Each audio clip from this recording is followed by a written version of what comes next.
for this second webinar organized by Wing's Latin American Affinity group. This group was set up a few months ago to increase collaboration, connections, and common learning, joint learning in the Latin American region about the development of philanthropy.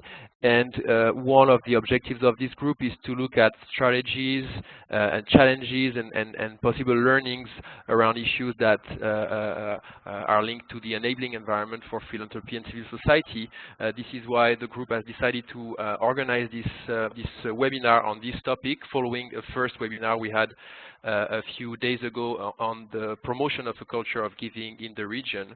And so we're really excited to start this second conversation with the group.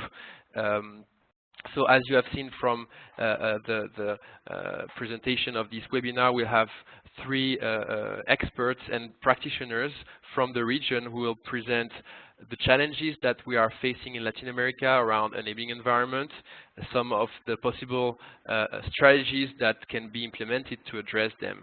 And so we're really looking forward to this conversation, and as it was already mentioned, we hope you can participate in the end of the conversation, raising your hands, asking questions, and contributing to this collective discussion. So we're very delighted to have three excellent speakers with us today. Miguel de la Vega will introduce this webinar by setting the stage, telling us about the different dimensions of issues around enabling environment, which are not only regulatory but also touch on other dimensions. So he will introduce this to all of us. He will be followed by a presentation from Claudia Gadamus from ICNL, who, based on the research, the extensive researches made by ICNL on the state of the environment and framework for philanthropy and civil society in Latin America, will provide us an overview that will inform our reflections. And she will be followed by Lourdes Sanz from CEMEFI in Mexico, who will present some concrete examples and strategies that CEMEFI has implemented in Mexico in order to protect and improve the environment for philanthropy and civil society in this country. So without further ado, I will invite Miguel de la Vega to introduce our conversation. Thank you very much. Thank you, Benjamin. Good morning. Are you listening to me okay? Yes, Miguel, we can hear you. Perfect. Thank you. Thank you, Via, and thank you, Benjamin. This presentation is related to the intent on disseminating what do we understand for an enabling environment, marco habilitante in Spanish, for civil society. Many of the discussions inside civil society regarding advocacy are related into the enabling environment, but sometimes we don't dedicate enough time in order to understand what's actually the components that are related into an enabling environment. So the idea is to share with all of you some of the different dimensions that are related into this concept, and especially taking into account the differences also in between civil society. So I'm going to start with the concept of organized civil society, and then move forward to the concept of the enabling environment. The sociedad civil organizada is in general identified as groups of citizens that are working together in collective actions. Most of them are related into public interest, but the interests, causes, work methodologies, working organizations are absolutely diverse, plural, are very, there is not one organization alike to other. If there is one concept that unites civil society, is the diversity of organizations that we're talking about. In certain spaces, there's been even talk about not only one civil society, but multiple civil societies acting on different interests in a country. So when we talk about organizations, it's kind of difficult to identify just one type of organizations, and because we would be at risk of generalizing what is our understanding about civil society. So in general, it's citizens. It arises from private interests on private citizens on the public interest. Of course, one of the characteristics that we can affirm is that these organizations are different from the government or lucrative for-profit enterprises. However, they can sometimes, or in many occasions, have the same interests as some of these actors, or in some others, be to face an opposition to interests of the government or non-profit organizations. However, there is a clear line in which the civil society organizations represent a very different dimension only from government and from the for-profit organizations. If we can move to the next one, Bia, please. In the next slide, we talk about the environment that surrounds or that composes the system of civil society. Civil society, conceived as a diverse type of organizations, is also conceived in very different ways, even legally. For example, part of civil society, of organized civil society, are organizations that have legal existence or that they don't have a legal existence. They are recognized by international principles as also subject of rights. Civil society also includes organizations with opposing ideologies. Civil society includes organizations with or without a formal structure. Civil society includes organizations that are very old, organizations that are new. Civil society includes organizations that may be collectives. Civil society includes organizations that may be movements. This is movements comprised of hundreds of organizations. But all of them have in common that they are affected by the environment that surrounds them. In many occasions, we identify this environment, this framework, with the laws, regulations that are in effect, especially regarding rules, for example, for registration or creation of new organizations, those that want to be legally constituted. Obviously, the fiscal framework, the tax framework is part of these regulations. There are new obligations in the form of anti-money laundering dispositions in many countries. So, what we call normas, the laws and regulations, are part of the environment of civil society. However, that's the most visible part of the environment. When we talk about an enabling environment, we're actually aiming at something even wider, way wider. Besides laws and regulations, there are the policies, public policies. Public policies, of course, are derived from regulations, but in most countries are dispositions by the government regarding their relationship with civil society. It's very interesting because the position of the countries regarding democracy and regarding participation and governance are reflected in public policies.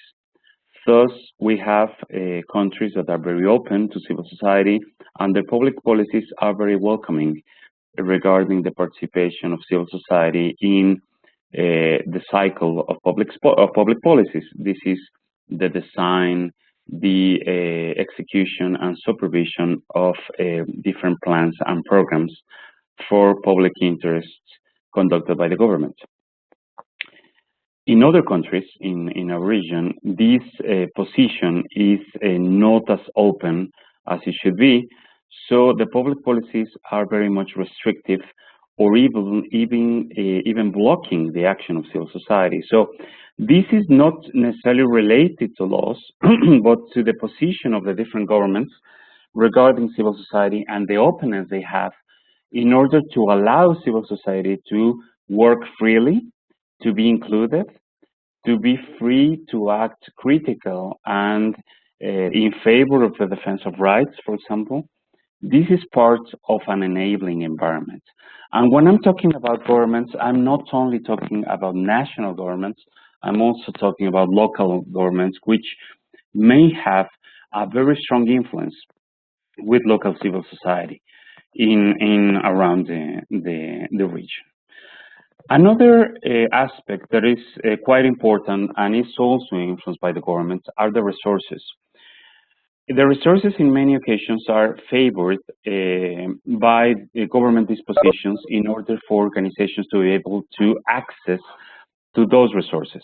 I'm talking about the facility to receive international resources, the facility or the promotion to have donations either by corporations or individuals, and also the possibility for these same organizations to devote resources to other organizations, even organizations that they don't that doesn't have a legal structure.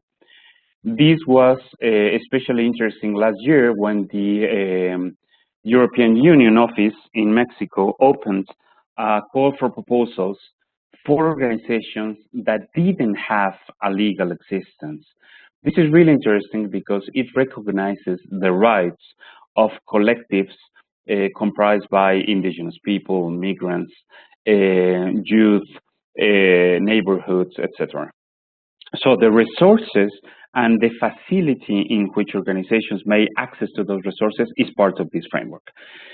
Second, the media. And with the media, I'm talking about communication media, but also possibilities to strengthen organizations, to train organizations, to access information, to receive, to actually enjoy possibilities of institutional development.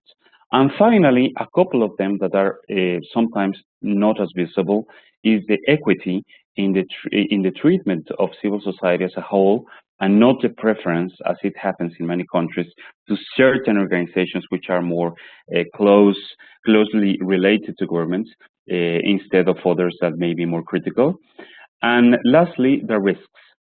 Civil society faces a lot of risks, and our idea is, and not our idea, but international principles, is to allow civil society to operate free of risks and under a minimum set of regulations that allow for a free activity in favor of public interest. Can we have the last two, Via, please? The next. Okay. So the last two slides relate to a question. What is your framework, an enabling environment? ¿Qué tan habilitante es su marco? Is your national framework actually enabling civil society? Civilis, Derechos Humanos, this organization developed this chart, which is interesting regarding violations to freedom of association. And it points to 7 of the most common restrictions that we face regarding civil society restrictions. Being the most common, the conditioning of the creation of organizations, or even the work of organizations, to the permission of the government, of a government institution. In some countries in Latin America, there is the need to have a previous governmental organization in order to constitute and operate non-profit organizations, which is against international principles. While other countries, for example, the case of Chile and the case of Mexico, there is no need whatsoever to receive a permission by the government in order to exist and operate. Of course, there are some other governments that are limiting the access to communications and information. And I would add number 5, which is interesting, is the obstacles to the access to financial funds. Something that is considered a right in some countries, in the case of Mexico, is the right of the organizations or the prohibition to governments to interfere in the compositions and government forms and activities of the organizations. The organizations are absolutely free to determine the best ways to organize themselves in terms of their government and in terms of their activities. There's been some cases in a few countries, but there's been a few cases of suspension of organizations. Number 6, suspensions or even dissolutions of organizations for, in opinion of some governments, for these organizations having not complied with certain regulations, but in certain cases there's been a political use of these measures in order to dissolve organizations that may represent an opposition to certain public policies. And finally, of course, we have had cases in most countries of the region about intimidations of or aggressive actions to organizations and members because of the cause they represent. So the last slide I wanted to introduce is, if we check the last chart, we could compare our framework to some of the most common violations and see if our own framework is actually being enabling or not. For further reference, the former Special Rapporteur on Freedom of Association, Mr. Maina Kai, developed a series of international principles regarding freedom of associations that serve as a guide on how a local enabling environment should look like.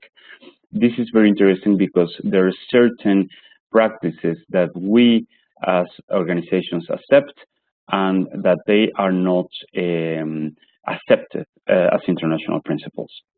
So to round up the presentation and go to the conclusion, we need to consider what is the environment also regarding to the restrictions. What type of restrictions are we facing? The what I call open restrictions, they are easily identified. For example, risks of dissolution, harassment, when we have open attacks on organizations and activists. There's even countries where we have had sad cases of the murder of activists. Those are open restrictions to civil society. They are very easy to identify. They were very easy to even disseminate in international media or to use legal resources in order to counteract them. However, there's a more common type of restrictions which are not so easy to identify and which may be very complicated to deal with. Some of them are delays on authorizations of the existence of organizations or any procedures that they may have with local governments, and the differentiated treatments that we have in between certain organizations that are more closely related to governments, or even obligations or sanctions that are not in proportion with the benefits that the organizations may have, or sanctions that actually are not proportionate with the possible failure that the organizations may have on certain obligations. So what I would conclude is to invite you all to conduct a reflection on your own framework. How closely is it related to the international principles, and how common are those violations that I just pointed out? And also try to identify certain restrictions which would be the more common, because there's also possibilities to deal with. In the presentation, I included the links to further material that may be of use, but the idea is to share these comments with you, these experiences with you, in order to identify them and to start designing or start planning certain advocacy activities that may be helpful in order to defend the rights of civil society, defend the freedom of association rights for all the organizations, no matter who they are, no matter what type of organizations they have. They must be defended because the freedom of association is a human right, and it's as important to defend as all the rest of the human rights. That would be my presentation. Of course, I stand by in case for questions or comments. Thank you very much. Thank you so much, Miguel, for this excellent introduction to this very broad and important topic. So we're going to now have Claudia Gademus from ICNL presenting what is the picture of this framework and environment for philanthropy in Latin America. Claudia, the floor is yours. Do you hear me well? Hello, Claudia. We can hear you. Thank you. Thank you very much. So, good afternoon, good morning, everybody. During this presentation, I will share with you some thoughts of what we think are the most pressing issues CSOs face in Latin America. Owing to time constraints, I will focus on some of the issues, but let me just be clear that this is not a comprehensive list. During this presentation, I will focus on the challenges during the registration and re-registration process, obstacles for CSO sustainability, counter-terrorism legislation and policy, and also vilification, distrust, and violence against human rights defenders. I will go through those issues in general terms, but I want to encourage you to review the material provided at the end of this presentation for detailed information for those who wish to deepen on these and other subjects related to the enabling environment for CSOs. And also, I think after the presentation that Miguel just gave it to us, it is important to note that I will provide some concrete examples, but that are related to the legal enabling environment for CSOs. So let me start by mentioning what are we seeing in the region regarding the challenges of the registration and re-registration process for CSOs. In our experience working in the hemisphere, we have found that very often CSOs face a registration process overly complicated, time-consuming, ambiguous provisions, and expensive procedures, as Miguel just told us. In Latin America, it's not uncommon to find norms governing CSO life cycles spread out in various laws, decrees, and administrative rules and regulations that are internally inconsistent. So as a result, CSOs are frequently unaware of their obligations or rights under the domestic legal framework. Also, CSOs face ambiguous criteria and procedures for granting legal personality that are implemented with great discretion, or redundant requirements to register with multiple state entities, or obligations to reobtain recognition of already granted legal personality according to new rules. Let me give you one example. In Peru, for instance, all nonprofit organizations pay value-added tax, with the exception of those CSOs that are registered with the Peruvian Agency of International Cooperation. So you can imagine that CSOs that work with international cooperation funding, they have great incentives to be registered before this entity. The problem for Peruvian organizations was that they needed to renew the register every 2 years. And in order to obtain a certification for the renewal, CSOs had to be subject to an in-situ supervision by APSI officials. And until 2016, APSI officials enjoyed extensive discretionary oversight powers. Officials could review any type of document they considered important to certify the good administration of the donations that CSOs received. Officials did not have to comply with deadlines when conducting the in-situ oversight. Therefore, the process could take several weeks or months to be completed, which resulted in delays for CSOs in obtaining the certification, which at the same time prevented them from receiving donations. Fortunately, since 2016, CSOs are no longer required to have been supervised by APSI to comply with its recommendations to renew registration. This has alleviated a great administrative burden for both CSOs as well as for the APSI, but that was a result of an advocacy strategy conducted by partners in Peru. So, regarding the obstacle for sustainability, this is another critical legal issue for many organizations because it relates to their capacity to raise funds, which is necessary to put their activities in motion. We consider here two sources of funding for ensuring CSO sustainability: foreign funding and economic activities carried out by organizations. One of the worst cases in terms of legislation in Latin America is Venezuela.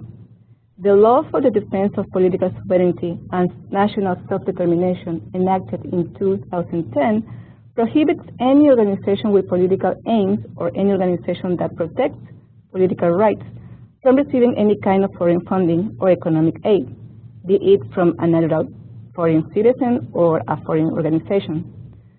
According to the law, organizations that do not comply with this law face a fine of up to twice the funding amount received, and where there are repeated violations, organizations can be prohibited from participating in the electoral process for a period of 5 to 8 years. While this case is extreme, we haven't found that kind of restrictions in other countries. In 2015, local experts of Argentina, Bolivia, Brazil, Chile, Mexico, and Panama, with our technical assistance, drafted country reports on the enabled environment for CSOs. Miguel was one of those researchers. And the reports show that none of those countries have legislation that fully restricts CSOs' access to international cooperation.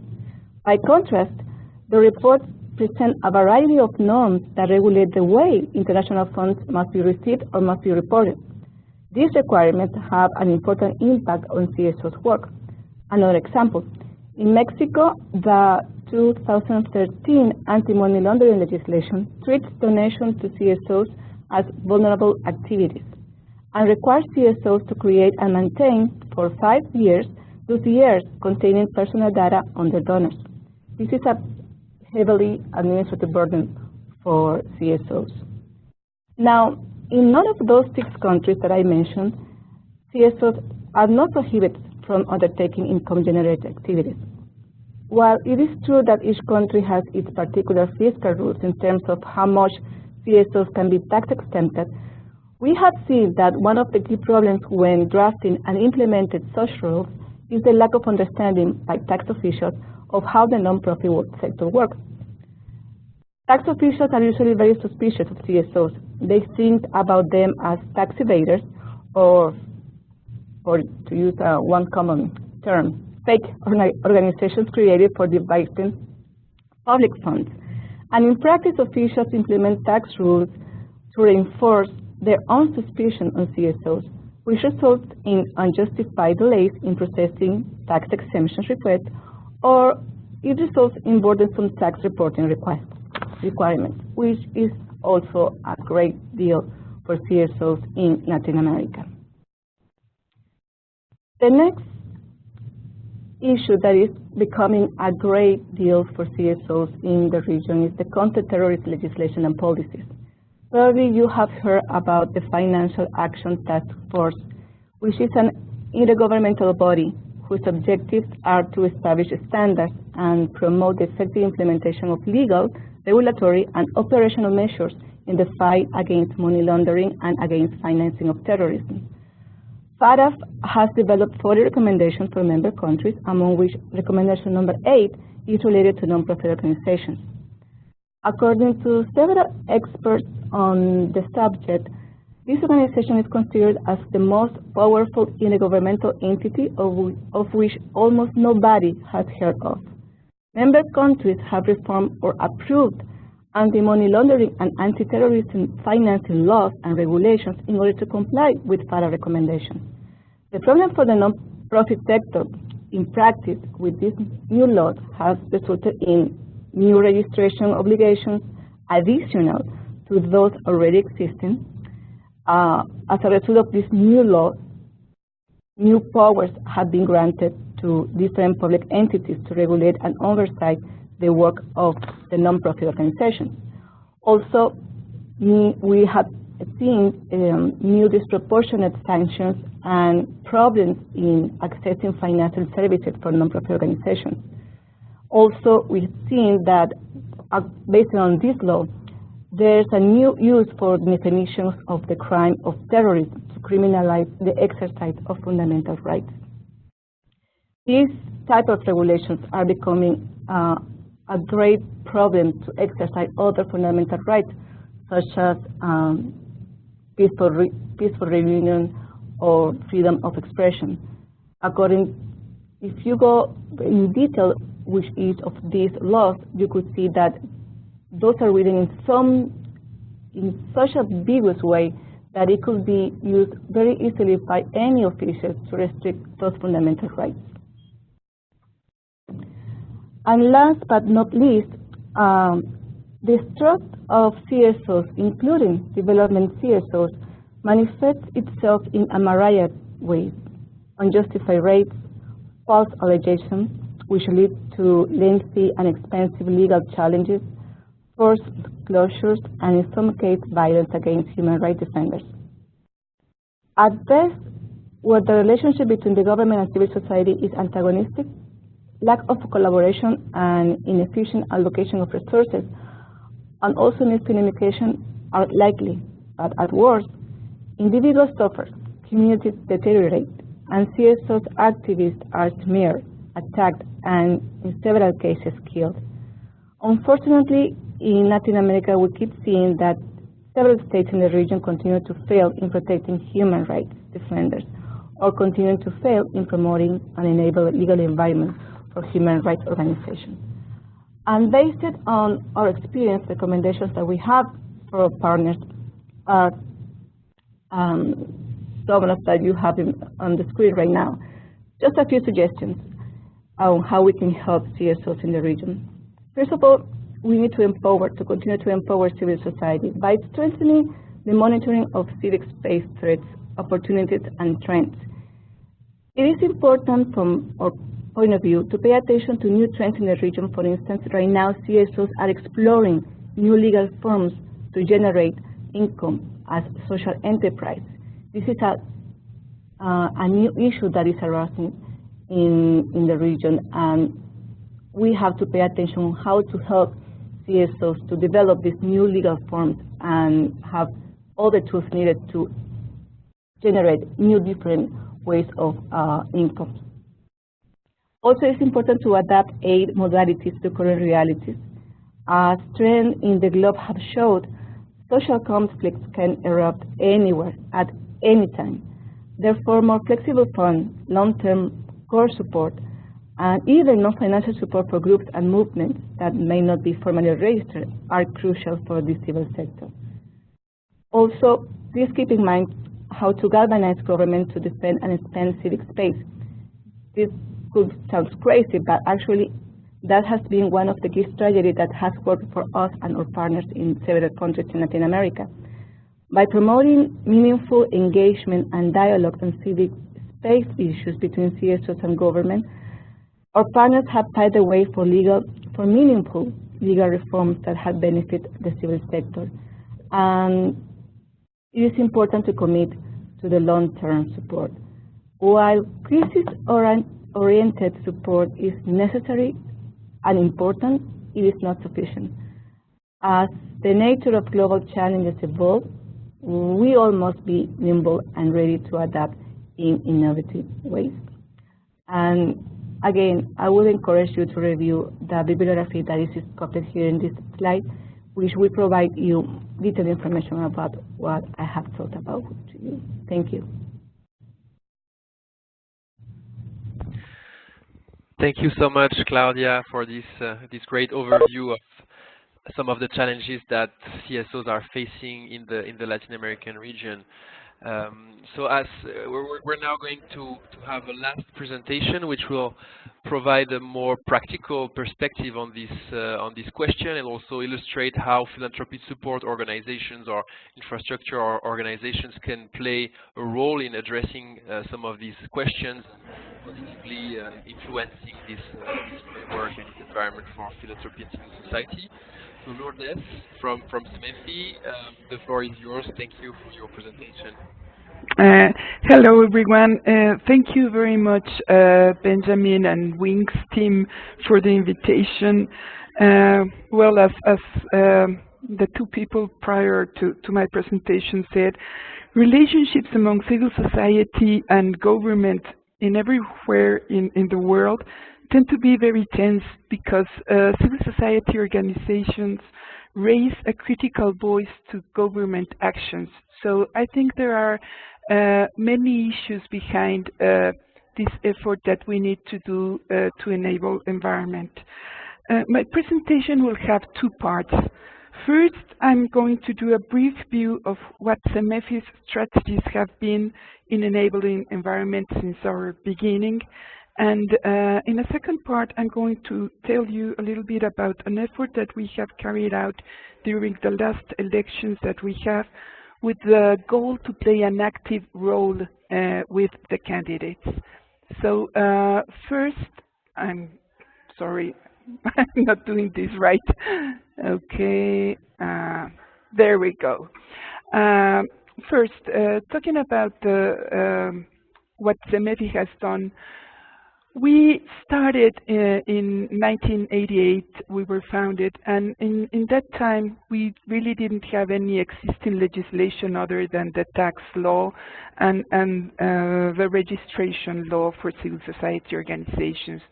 So what we did is that we focused on three lines of work: enabling environment, professionalization of the civil society organizations, and building cross-sector collaboration for the public good.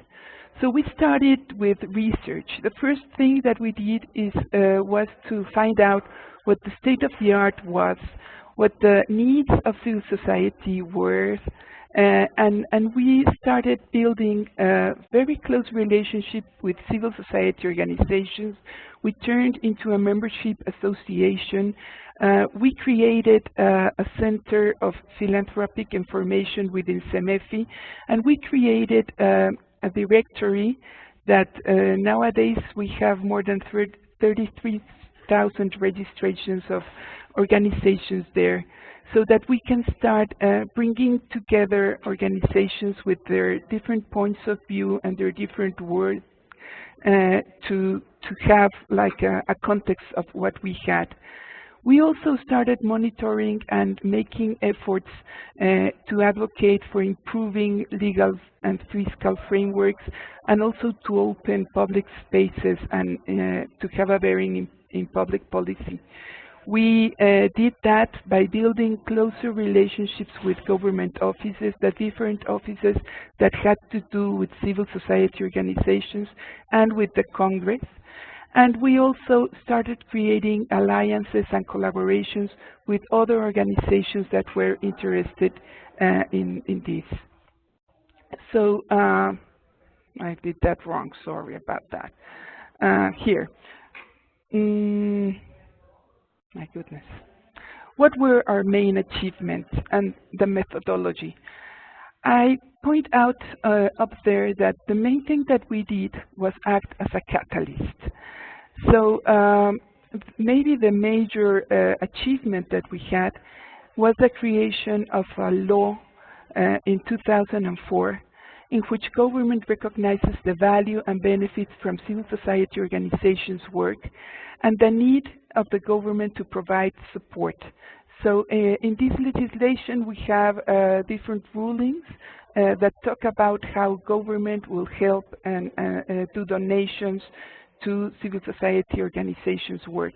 The most important thing was not really the financial resources, but the opening that the government had to civil society organizations in spite of having them as some distrustful organizations there.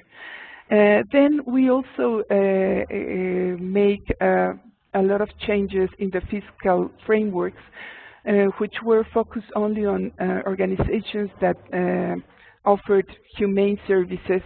So many other causes, social causes, were included in the revenue tax law and have now the authorization to extend tax deductible receipts. We also made a big work in creating liaisons between the different sectors.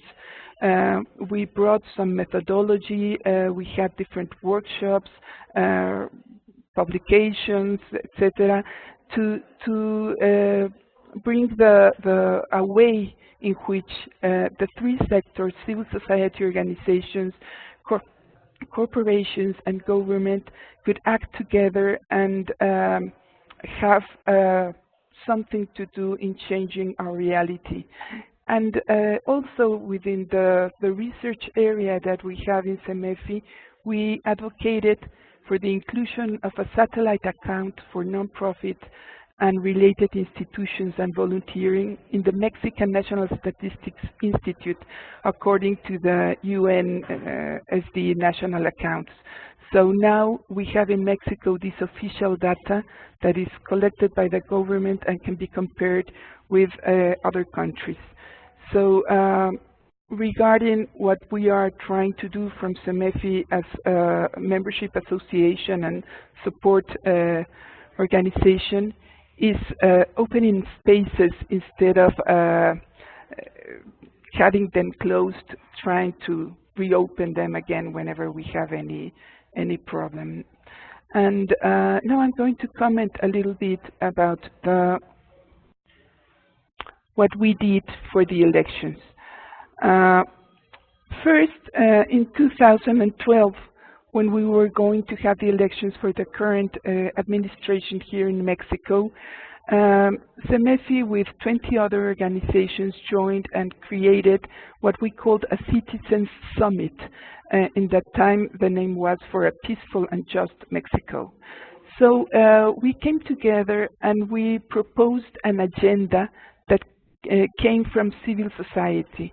What we were thinking is that we were not going just to listen to what the candidates were proposing for Mexico, but that we could include what we knew was needed in Mexico from our experience as civil society. So we created this agenda and we presented it to other organizations. 300 of them supported this agenda, and then we presented it to the presidential candidates.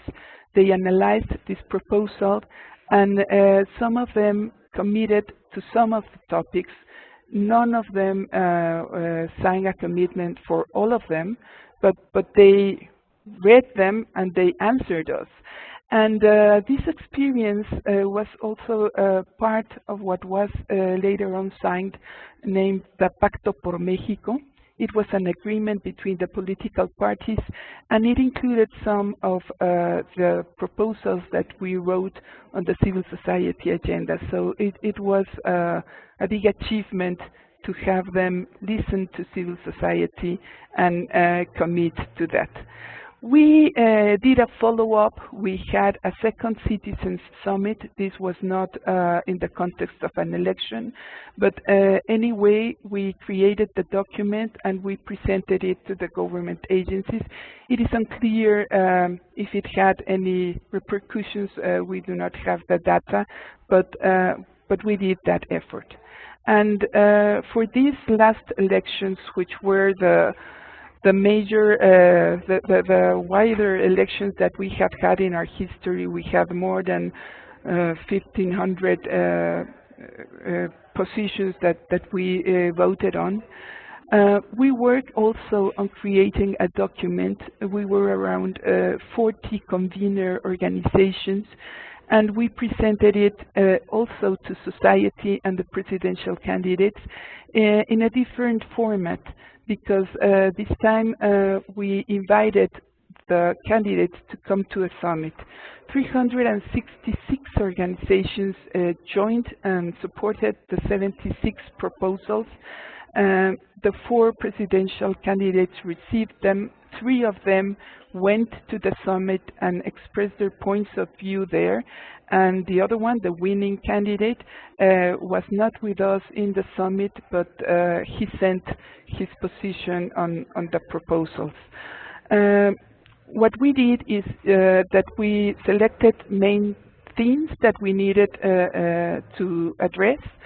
We created some subtopics, specified goals for each of them, and specified or identified better strategic actors for them, and that's the way that we presented them. These are the results. The winning candidate is Andrés Manuel López Obrador. As you can see, the green line talks about the proposals that they subscribed. The yellow one were proposals that they might commit, but with some changes. And the red part is the proposals that they did not subscribe. So we really had a good answer from all of them. And well, this was the experience that we have. And so thank you very much. Much, Lourdes, for this very interesting presentation of a number of different initiatives to, as you said, not only defend this philanthropic space, but also try to open it.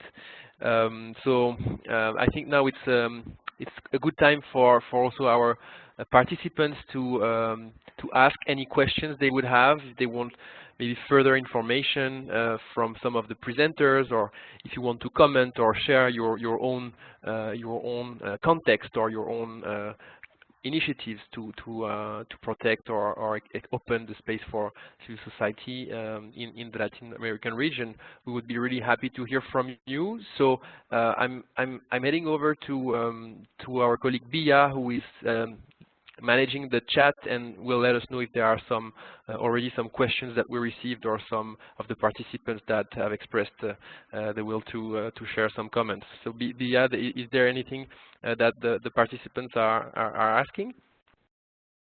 Yes, we had one question to Claudia.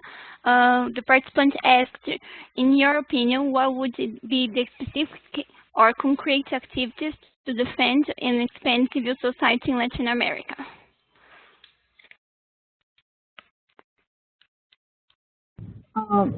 Hi, should I answer now? Okay. Thank you. Thank you. That's a very interesting question. And I would say, from my point of view, as a legal advisor, right?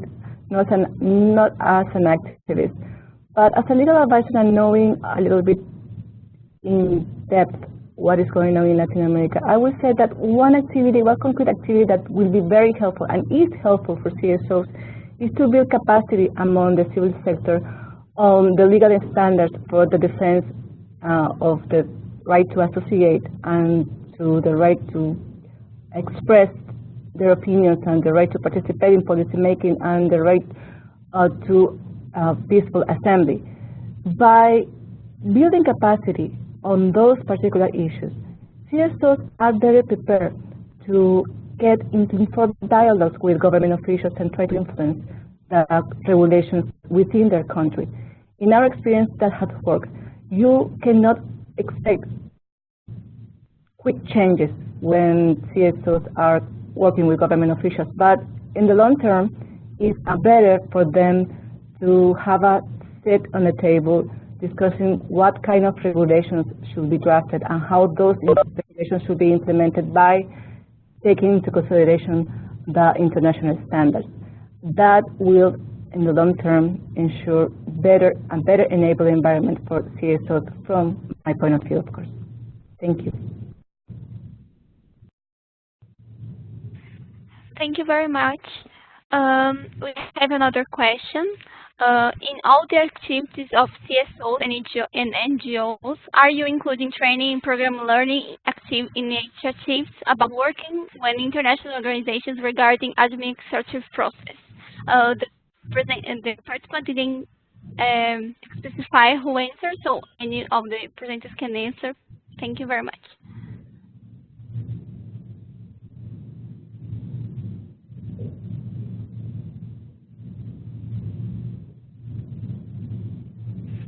Well, I can take that question. Yes, we have programs and learning initiatives that are working with international organizations.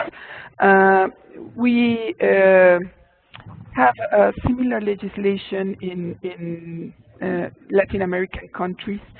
So there are some specific things that might work for other organizations. For instance, what we are working with civil society organizations in the professionalization area, we have some agreements with Panama, and also with other countries. The one that comes to mind is Panama at this point. And on regarding corporate social responsibility practices, we are in 6 countries working with them also in relationship with government. So we are trying to get this collaboration among the 3 sectors, not only in Mexico, but also in the international group, and helping them to work together.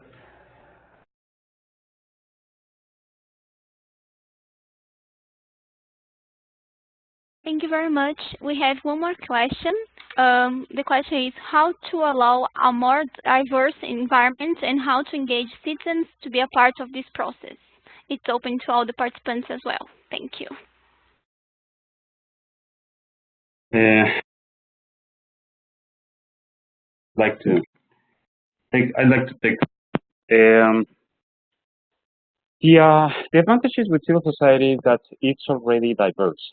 It's already the concept of civil society includes diversity. There is no organized civil society without diversity. It's one of the common characteristics in many countries. So since we already have that, one of the main issues in here, in order to foster, promote, and defend diversity, is the recognition of rights.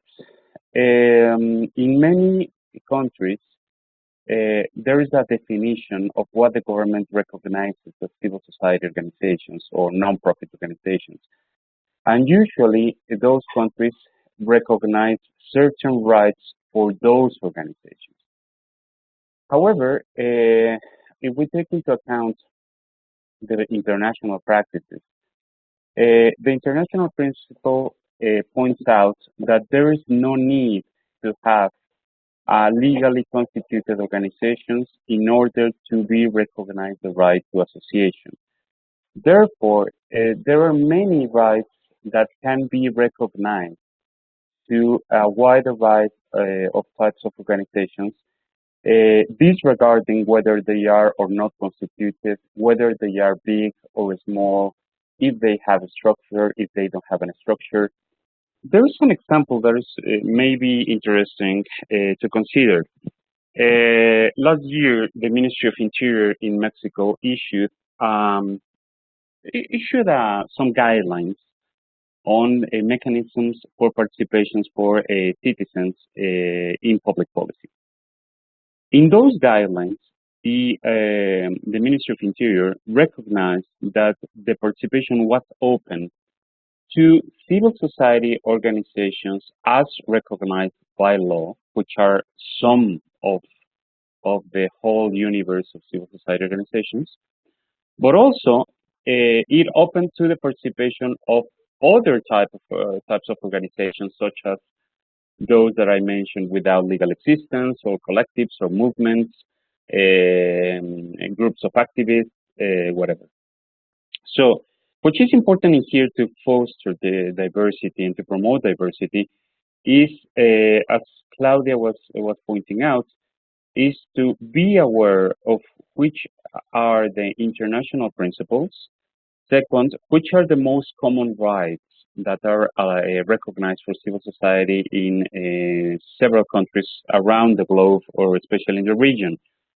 Some of the most important rights are the freedom to access financing, the fact to be respected on their internal decisions and governance, the possibility to participate in the design, execution, and supervision of public policies, the possibility to receive information, to access information, and to receive training for institutional development, and the possibility to communicate and to express freely regarding the defense of rights and critically against governments whose policies may be against those same rights. So I guess in conclusion, I would point out that the rights are for all. The rights for the rights that are derived from the freedom of association are for all types of organizations. It's true that certain organizations that may need more formal structure may have some additional rights, such as access to public subsidies or access to private donations. However, there are many other rights, such as the possibility to participate in public policy, which are open or must be open to all in order not to constrain the citizens' participation in the public interest. So I guess that would be my answer, to recognize the rights, to promote them, and to try to open to all types of organizations as possible. Thank you, Miguel. We have one last question. This one is for Lourdes. They asked, how did they manage to involve the candidates to presidency in the citizen summit? Sure, thank you. I would just like to add to Miguel's answer to the other question, is that we are also promoting volunteering, and we have this big group of organizations that include government and include corporations as well, to promote volunteering participation, and it is like a seed for citizens to act and take responsibility for the building of the public good, and then make all these rights that Miguel was talking about to exercise them. So, well, now I'll go to my own question. Just to say that what we have been doing since the beginning is opening dialogue, try to build relationships. So we have also, among those relationships that we build, relationships with the different parties and with the different entities of the government. So we do have communication with the parties, and we just ask. We simply send the invitation.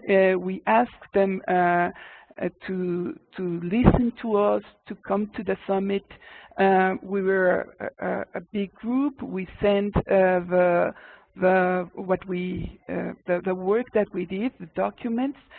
So it sounds very simple, but what we did was ask. Thank you. Thank you so much to the participants for all your really interesting questions, and to our presenters for their comments, and once again for their excellent presentations.